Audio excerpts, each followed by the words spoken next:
Mateo 6, del 19 al 34.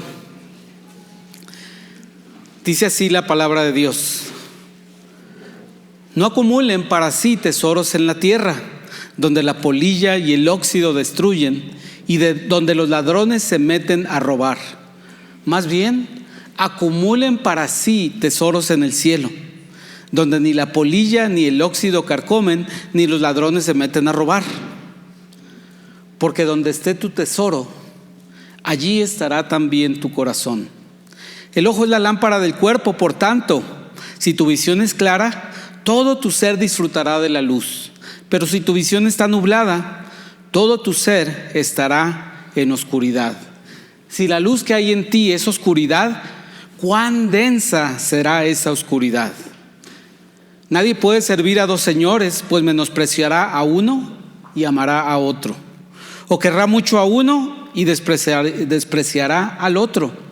No se pueden servir a la vez a Dios y a las riquezas. Por eso les digo, no se preocupen por su vida, qué comerán o beberán, ni por su cuerpo, cómo se vestirán. ¿No tiene la vida más valor que la comida y el cuerpo más que la ropa? Fíjese en las aves del cielo, no siembran, ni cosechan, ni almacenan en graneros, sin embargo, el Padre Celestial las alimenta. ¿No valen ustedes mucho más que ellas? ¿Quién de ustedes, por mucho que se preocupe, puede añadir una sola hora al curso de su vida? ¿Y por qué se preocupan por la ropa? Observen cómo crecen los lirios del campo. No hilan ni trabajan. Sin embargo, les digo que ni siquiera Salomón, con todo su esplendor, se vestía como uno de ellos. Si así viste Dios a la hierba que hoy está en el campo y mañana es arrojada al horno, ¿no hará mucho más por ustedes, gente de poca fe? Así que no se preocupen diciendo, ¿qué comeremos? ¿O qué vestiremos? Porque los paganos andan tras todas estas cosas y el Padre Celestial sabe que ustedes las necesitan.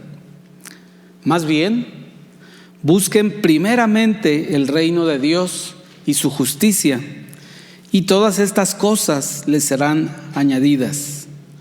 Por lo tanto, no se angustien por el mañana, el cual tendrá sus propios afanes. Cada día tiene ya sus propios problemas. Oremos para comenzar. Gracias, Señor, gracias por convocarnos esta mañana en tu templo. Gracias por traer esta conciencia de que necesitamos escuchar de tu palabra, de que necesitamos aprender de ti, de que necesitamos tus ideas y necesitamos que tus ideas movilicen nuestra voluntad para darte a ti la honra y la gloria. Queremos que esto ocurra con el estudio, con la exposición de este pasaje. Que tú movilices nuestra voluntad a hacer la tuya, que es perfecta. En Cristo Jesús te doy gracias por todos mis hermanos, por las familias, por la posibilidad de reunirnos, de estar juntos esta mañana, esta tarde. En Jesucristo, el Salvador, oramos. Amén. ¿Dónde acumulas tus bienes, hermano? ¿Cómo los manejas? ¿Cómo los mantienes seguros? ¿Cómo los contabilizas? ¿Cómo te aseguras de que no merman? ¿Cómo piensas usarlos en el futuro? ¿Qué cosas te preocupan del futuro en relación a tus posesiones, a tus necesidades, a las cosas que cada día estás requiriendo y necesitando? ¿Cómo manejas la preocupación que te da el sostenerte, el mantener a tu familia, el procurar los bienes que necesita tu familia? Inversión, administración de recursos y las preocupaciones diarias que conllevan son el tema de este pasaje que acabo de leer. Y es un tema amplio que sería muy ambicioso tratar de cubrir en un mensaje breve de 40 minutos, Por eso lo vamos a tocar en 2 domingos. Vamos a hablar de este pasaje el día de hoy y el próximo domingo. Se trata de 2 temas principales que requieren de sabiduría y consideración para cada familia, para cada padre de familia o para cada persona que contribuye al sustento de una familia, o para cada individuo que se sostiene a sí mismo o en un futuro se sostendrá a sí mismo. Entonces es un tema relevante para jóvenes, adultos, esposas, esposos. La administración, la acumulación de bienes y la preocupación diaria que conlleva. Quiero hacerles una advertencia antes de empezar a hablar lo que este pasaje nos dice. Al afrontar este tema, yo quiero que estés dispuesto a considerar seriamente lo que el Señor nos dice sobre el tema del dinero, las riquezas y las preocupaciones asociadas con los recursos económicos. Es decir, comenzamos este mensaje y yo te digo, te advierto que el Señor te va a pedir un cambio en la manera en la que piensas de la riqueza y en el destino que le das a la riqueza y cómo enfrentas las preocupaciones relacionadas con los recursos que necesitamos diariamente. Te advierto que el Señor puede pedirte algo que está fuera de lo que de la manera en que has pensado acerca del dinero hasta este momento, o al menos hasta que leíste este pasaje, porque probablemente ya lo habías leído. Y hoy lo vamos a considerar con mucho detalle, específicamente una frase que el Señor Jesús nos dijo. Y te pregunto, ¿estás dispuesto a considerar lo que el Señor te va a decir en este pasaje en relación a tu dinero? ¿Estás dispuesto a que el Señor te llame a una obediencia, a ser responsable con los recursos que tienes? Si estás dispuesto y has escuchado esta advertencia, vamos a comenzar, vamos a continuar.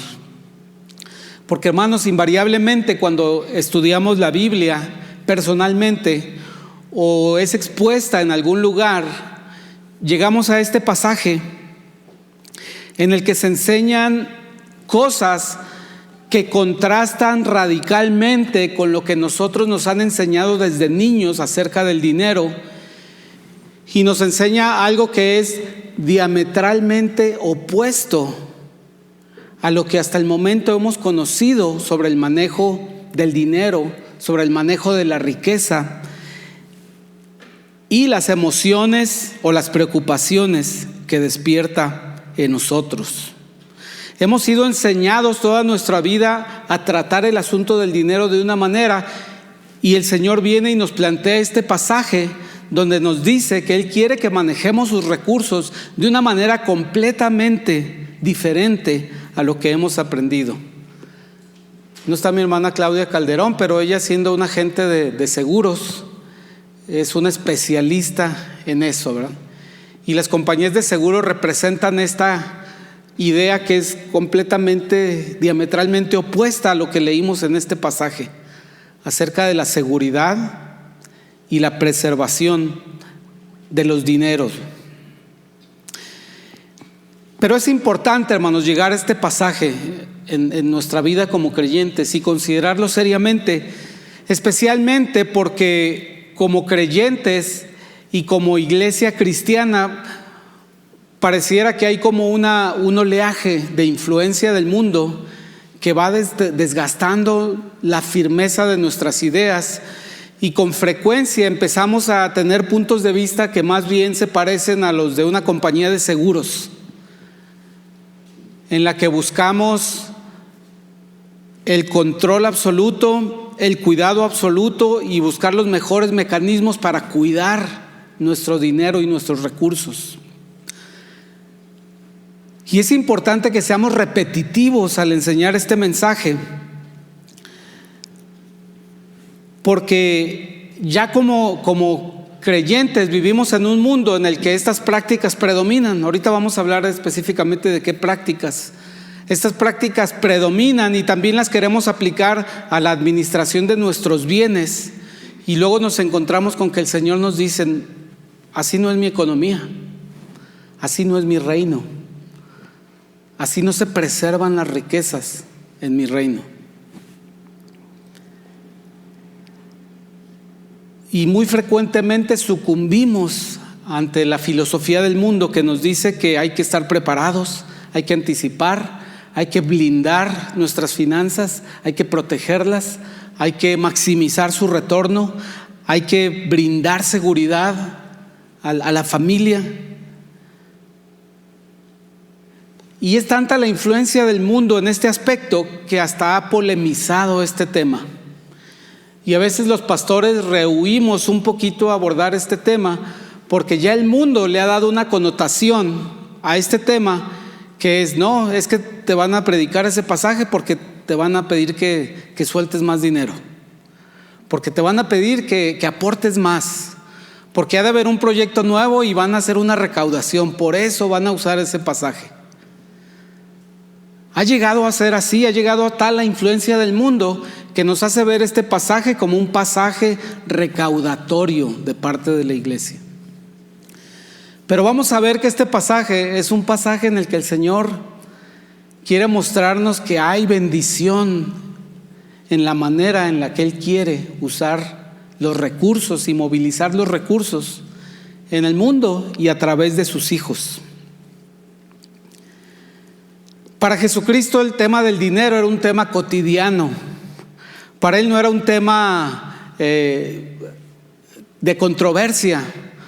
Para Él no había problema. Él frecuentemente hablaba del dinero, y sobre todo porque siempre el tema del dinero Jesucristo lo mencionó como ligado completamente al tema de la fidelidad a Dios, y antagónicamente lo asocia con la idolatría. Pero es un tema que Jesucristo frecuentemente hablaba a sus discípulos. Dice el escritor Randy Alcorn que 15 de cada 100 palabras que Jesucristo dijo y que quedaron registrados en el Nuevo Testamento estaban relacionadas con el dinero. El 15% de su enseñanza estaba relacionada con el dinero. Mi intención al estudiar este pasaje al comienzo del año es que entendamos que Dios quiere bendecirnos y darnos una bendición eterna a través del uso de los recursos que Él nos concede, que Él nos permite tener. Quiero ir al pasaje, al versículo 20, el pasaje que acabamos de leer. Dice: el objetivo de este pasaje es afirmar, el Señor quiere afirmarnos, decirnos dónde debemos acumular riqueza. Y dice el versículo 20: más bien, acumulen para sí tesoros en el cielo, donde la polilla ni el óxido carcomen, ni los ladrones se meten a robar. Porque donde está tu tesoro, allí estará también tu corazón. Esta idea es reforzada en el versículo 9 de manera negativa, diciendo: no acumules tesoros en la tierra, más bien acumula tesoros en el cielo. Pero entonces venimos a un concepto que es un concepto metafórico cuando dice tesoros en el cielo. ¿Qué son los tesoros en el cielo? Me suena un poco a la frase que utilizamos como: estás haciendo castillos en el aire. Pareciera que se refiere a algo metafórico. Tesoros en el cielo. ¿Cómo puedo hacer tesoros en el cielo? ¿Qué quiere decir esta frase? Porque este pasaje se centra en que entendamos qué significa hacer un tesoro en el cielo.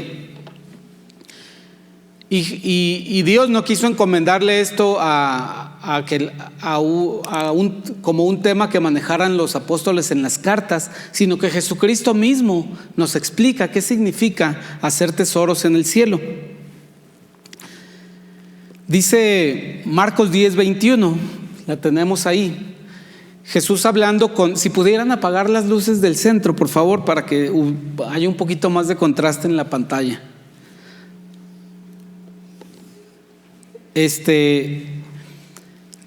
Jesús enfrentó a un hombre, a un joven con muchos recursos, que le dijo: yo llevo correctamente la religión judía, soy obediente a la ley, ¿qué puedo hacer para heredar la vida eterna? Y el Señor le dice en Marcos 10:21, dice, está en la pantalla, dice: entonces Jesús, mirándole, es decir, prestando atención a aquel joven, dice algo muy extraño, dice: le amó. Mirándole, le amó. Es increíble que el Señor aprovechaba una pregunta. La observación con la que tú ves a alguien que te acaba de hacer una pregunta, dice, la aprovechó para experimentar ese amor, y le dijo algo a partir del hecho de que lo amaba. No le dijo algo a partir del hecho de que lo quería poner una prueba. Porque a veces pensamos que lo que está haciendo Jesús con el joven rico es que le está poniendo una prueba difícil para que entre al reino de los cielos. Al menos así vi este pasaje yo muchas veces que lo leí. Dice, este hombre alardeaba de su riqueza y Jesús le puso la prueba de que vendiera todo y se lo diera a los pobres. Pudiera pensarse eso si no es porque dice que le amó. Es decir, que le contestó desde el amor que estaba sintiendo por este joven. Y le dice: una cosa te falta, anda, vende todo lo que tienes y dalo a los pobres y tendrás tesoro en el cielo. Y ven, sígueme tomando tu cruz. Entonces ya tenemos aquí una noción de lo que significa hacer tesoros en el cielo. En el caso de este joven rico fue: vende todo lo que tienes y dalo a los pobres. La consecuencia: tendrás tesoro en el cielo. Y hay otra consecuencia: como tiene tesoros en el cielo, me vas a seguir tomando tu cruz, continuando el sacrificio, continuando mi ejemplo. Jesús también dijo en Lucas 12:33, le dijo a sus discípulos: vended lo que poseéis y dad limosna, haceos bolsas que no se envejezcan, tesoro en los cielos que no se agote, donde el ladrón no llega ni la polilla destruye. Otra vez Jesucristo en dos pasajes diciendo: para hacer tesoros en el cielo tienes que dar generosamente al que necesita ese recurso. Esa es la clave que vemos en estos dos pasajes de hacer tesoros en el cielo. Porque dice: aquí en la tierra se deterioran, aquí en la tierra merman, no hagas tesoros aquí en la tierra, más bien haz tesoros en el cielo, donde conservan su valor. Pero para hacer tesoros en el cielo tenemos, dice aquí, da generosamente lo que tienes al que lo necesita, porque se refieren ambos pasajes a los pobres. En ninguno de estos dos pasajes dice: dáselo a los pobres que lo merezcan, sino simplemente dáselo a los pobres. Entonces tenemos un ejemplo claro y absoluto que explica qué significa hacer tesoros en el cielo, siendo generosos al compartir nuestros recursos. Esa es la explicación que vemos. Ahora, pero aquí viene un gran problema. Aquí viene el problema que enfrentamos personalmente al tratar de hacer tesoros en el cielo. Porque inmediatamente nos hacemos la siguiente pregunta: ¿por qué yo,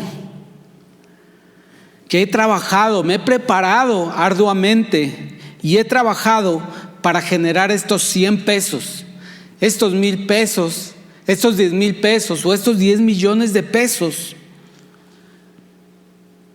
los tengo que compartir con personas que no se prepararon, ni han trabajado, ni son responsables, o han sido descuidadas y que quizá ni siquiera conozco? ¿Por qué?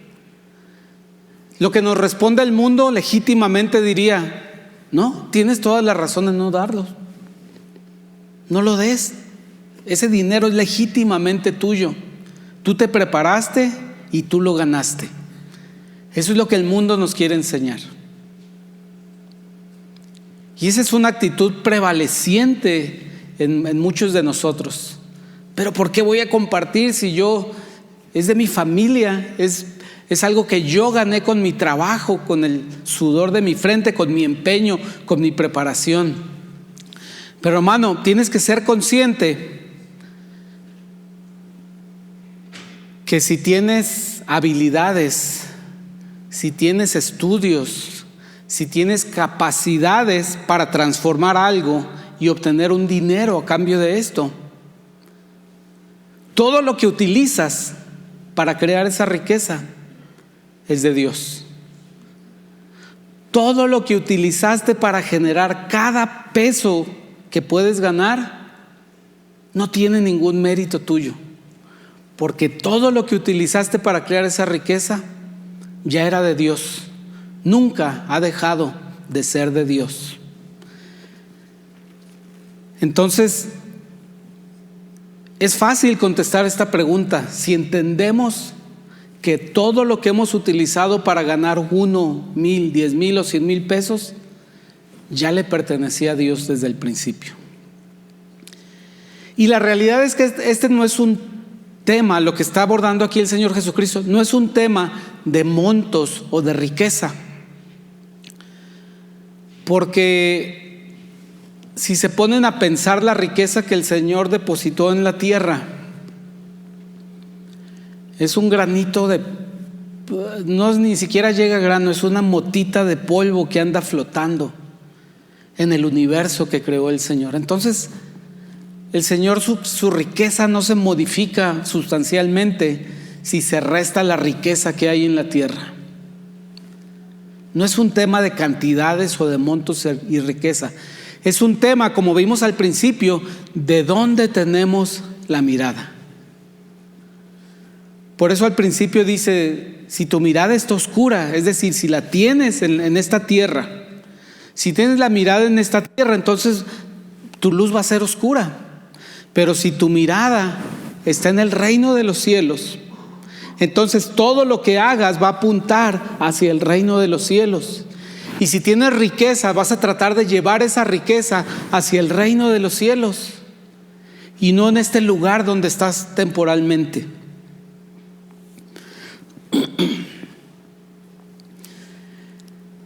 Es difícil asimilar esto, repito, porque vivimos en un sistema en el mundo que desde el principio, desde que somos muy pequeñitos, nos educa y nos enseña que nuestro valor, siendo niños, depende de las calificaciones que obtenemos en la escuela. Y nuestro valor depende de que si estamos en la escolta o no, porque los que están en la escolta son más destacados. Eso no hay vuelta de hoja, ¿verdad? Los de la escolta son otra estirpe, ¿verdad? Y después, más adelante crecemos y nuestro valor nos dan las buenas calificaciones, la buena escuela en la que podemos estudiar, y más adelante nuestro valor nos lo da la empresa, el prestigio de la empresa en la que trabajamos, la manera en la que podemos escalar en la organización y llegar a ser alguien importante, y asociado a eso, los beneficios que obtenemos. Por decirlo de una manera, tomando un pasaje de la Biblia, del bautismo de Jesús, es como si nosotros presentáramos a nuestros hijos pequeños: este es mi hijo amado, en el cual tengo complacencia, porque es el más listo de su clase. Y más adelante, les presento a mi hijo amado, en el cual tengo complacencia, porque es el primer lugar en su generación cuando hizo su examen profesional. Y más adelante, este es mi hijo amado en el cual tengo complacencia, porque es un alto ejecutivo y es dueño de una empresa que opera en 7 países. Pero después de eso llegamos a conocer a un Dios que nos dice: Este es mi Hijo amado, en el cual tengo complacencia, porque es humilde y manso de corazón. Es otra medida completamente diferente. Lo que estamos viendo en este pasaje es otra manera de medir, de utilizar los recursos que tenemos, los recursos que Dios nos permite tener. Y el Señor se complace en que la riqueza la pongamos en lugares donde Él la puede conservar, donde Él la puede preservar. Y Él dice, eso es en el cielo, riquezas en el cielo. Y esas riquezas las obtienes si actúas de acuerdo con mi misericordia y utilizas mis recursos y los distribuyes con generosidad entre las personas que lo necesitan. Ahora es muy debatible el destino de mi generosidad. ¿Con quién voy a ser generoso? Y pareciera que tenemos que ser muy, muy cuidadosos con quién somos generosos y con quién no.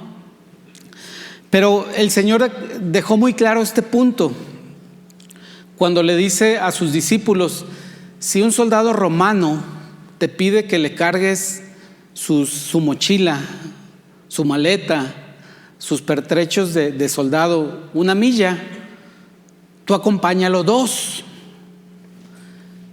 Entonces la pregunta es: ¿el soldado romano se merecía que un discípulo de Cristo le cargara su mochila para empezar 1 milla, pero 1 milla extra? Un miembro del ejército que ocupó el país, la nación de Israel, que derrocó el gobierno, el reinado de Israel, que tenía sometido al pueblo de Israel a tributo y bajo su gobierno, ¿se merecía eso?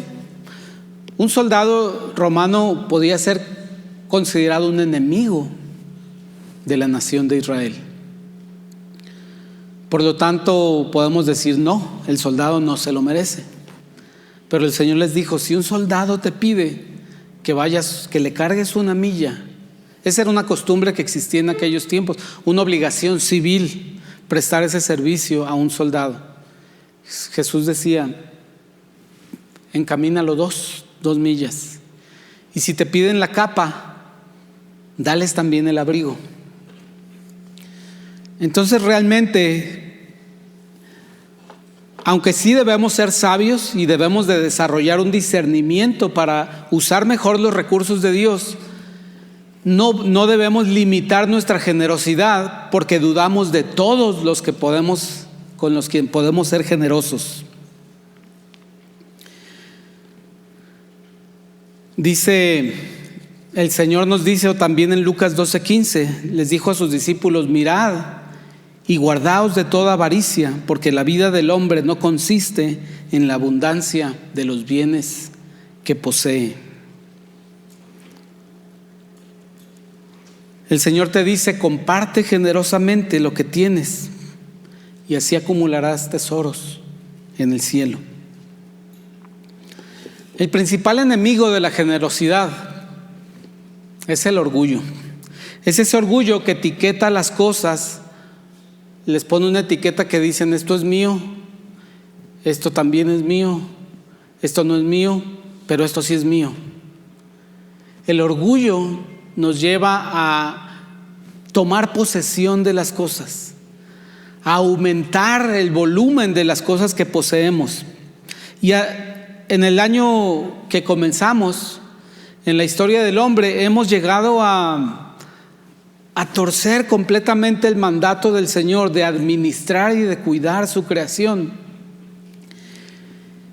Y la realidad es que podemos resumir la historia humana a lo largo de todas las edades como una repartición de la creación de Dios, una delimitación territorial. Esos son los países, son delimitaciones territoriales como resultado de las guerras, de acuerdos, de alianzas. Pero hemos llegado a convertir la hermosa creación de Dios en una propiedad que nos repartimos entre muchos y en la cual pocos tienen mucho y muchos no tienen nada de esa creación que el Señor creó para el hombre en general. Desafortunadamente esta es una situación que no solamente prevalece en el mundo, sino también en la iglesia. La iglesia originalmente, en su versión original, la iglesia se ocupaba de alimentar a los huérfanos y a las viudas. Pasaba algo como lo que le dijo Jesús al joven rico. Muchas personas vendían sus bienes y la iglesia los administraba principalmente para ayudar a los necesitados. Con la expansión y el tiempo se fue perdiendo esa función de la iglesia, porque la iglesia se amoldó a los sistemas humanos, de cuidar los recursos, de limitar la ayuda, de poner requisitos para recibir ayuda.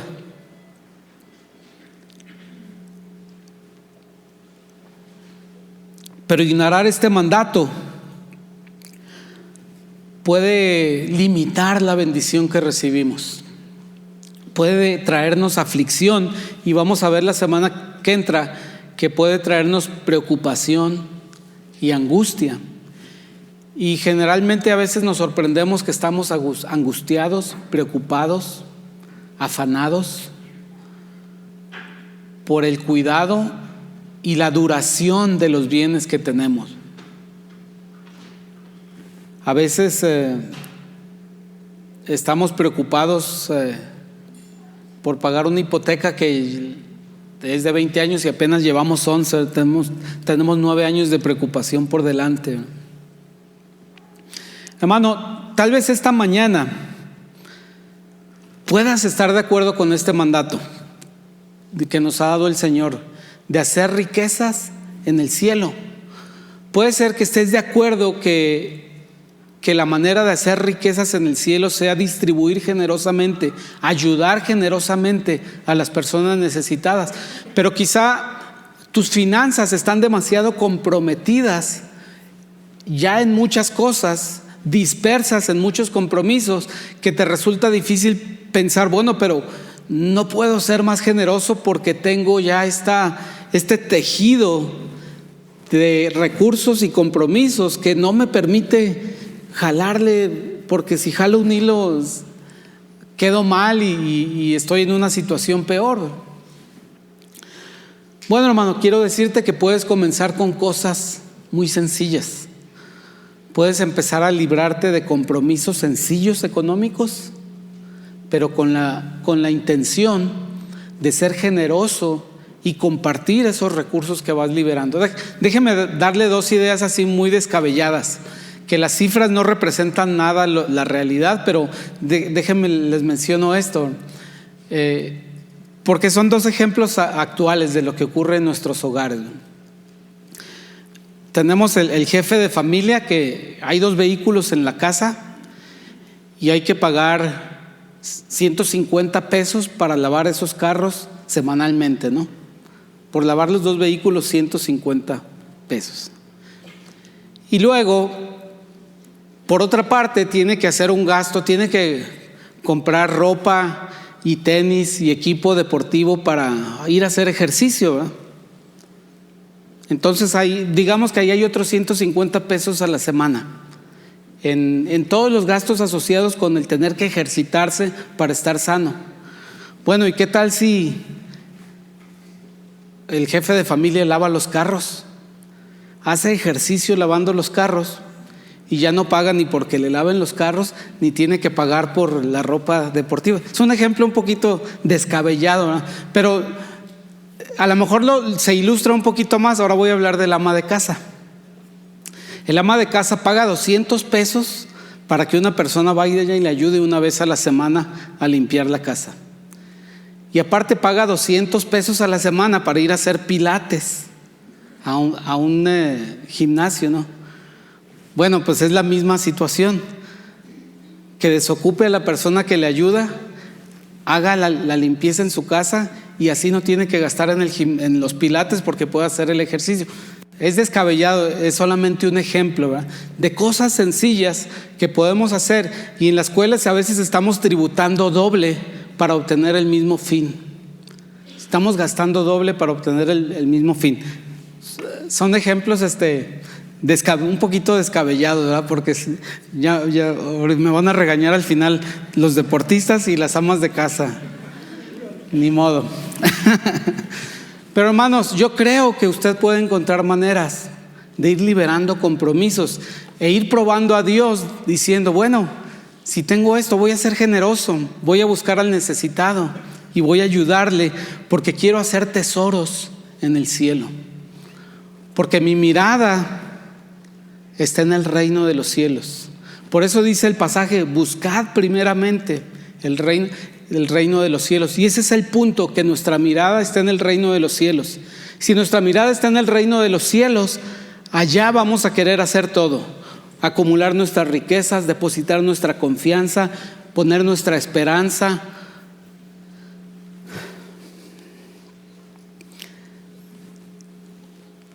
Comienza con pequeños compromisos. Y una manera de poner en perspectiva esto,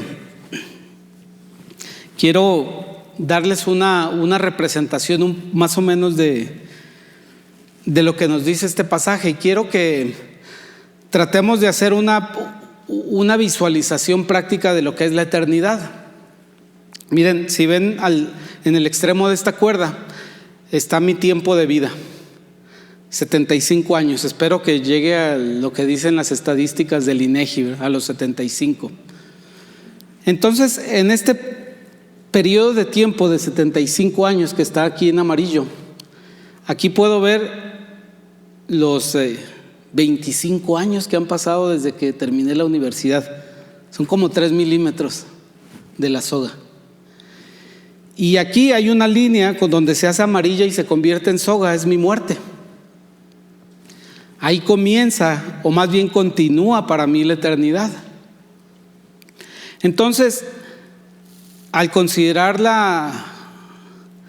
el tiempo que voy a estar en la eternidad con el Señor, disfrutando de su presencia, disfrutando de las bendiciones que hay de vivir cara a cara con Él, de experimentar una gracia y un gozo y experimentar de primera mano sus atributos, su amor perfecto, la eternidad, sus capacidades. Realmente me pregunto por qué invierto tanto esfuerzo, tanta preocupación en este pequeño tramo de esta larga cuerda que es la eternidad, y que por cuestiones de que esta cuerda se acabó, pues aquí se acabó, ¿verdad? Pero podríamos seguir eternamente. Muchos de los argumentos que tenemos para no ser generosos pero es que quiero disfrutar de lo que el Señor me ha permitido ganar.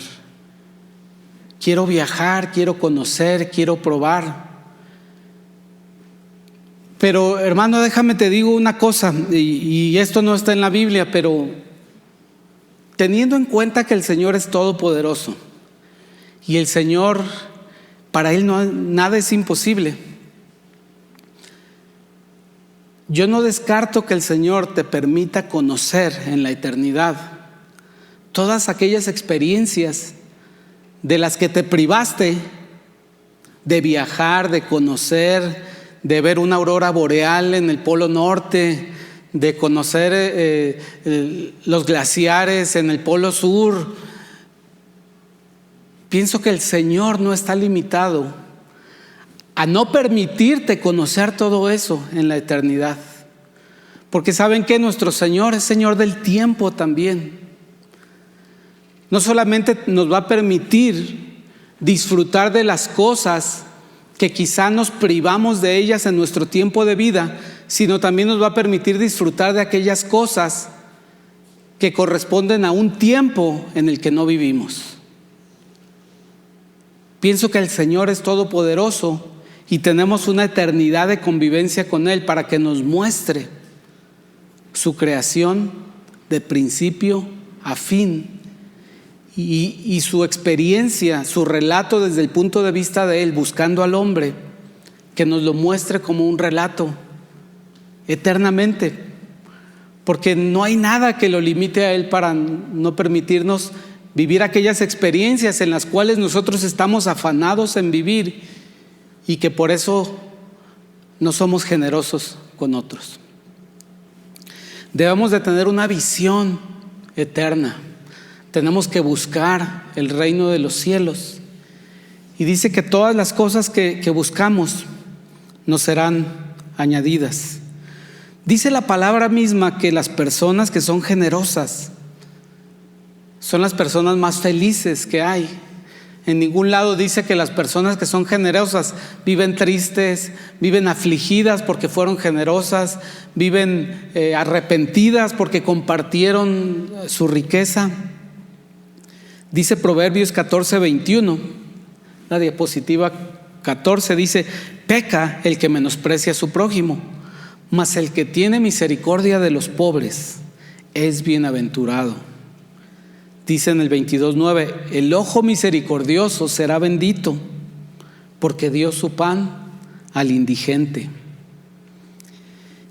Pero lo que sí confirma claramente la Escritura es que hacer tesoros en la tierra es destructivo para nosotros. Dice 1 Timoteo 6:9: porque los que quieren enriquecerse caen en tentación y lazo, y en muchas codicias necias y dañosas, que hunden a los hombres en destrucción y perdición. Termino el día de hoy, hermanos, para continuar este mensaje la próxima semana, recordando estos dos imperativos que nos da el Señor en relación con este pasaje. Busca el reino de Dios y su justicia y acumula tesoros ahí, en el cielo, en su reino.